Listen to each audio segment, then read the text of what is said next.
Happy Tuesday, friends. Friends, research tells us that the average person complains between 15 and 30 times a day. Let me tell you something, friends.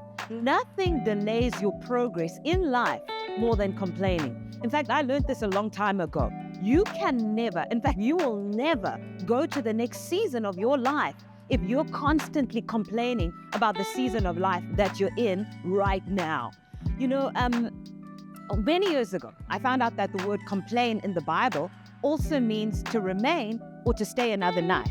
So friends, it's simple. When we complain, we're going to remain. If you want to stay another night stuck in the same old place, if you want to stay another night stuck dealing with the same old issues year after year after year, well, friend, keep complaining. Now, the children of Israel, they wandered around in the wilderness for 40 years, not because God couldn't get them into their promised land, but it's because their complaining kept them stuck, wandering around in circles in the desert, friends, for 40 years. Man, that's a powerful principle right there. Complainers will stay stuck, wandering around in circles. And so, friends, if you want to see change in your life, if you want to begin to break out of those circles, if you want to start advancing in your unique kingdom assignment, friends, I tell you, you need to make a choice today. In fact, the good news is you can make a choice today to stop complaining. Now, practically, how do you stop complaining? Well, you stop complaining practically by changing your focus.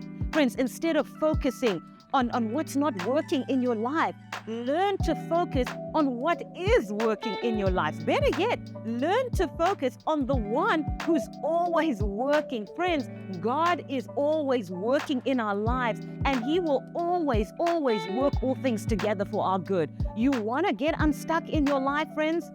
Change your focus. Instead of focusing on the negative things, maybe it's about your spouse, maybe it's about your kids, your job, ministry, even your business, friends.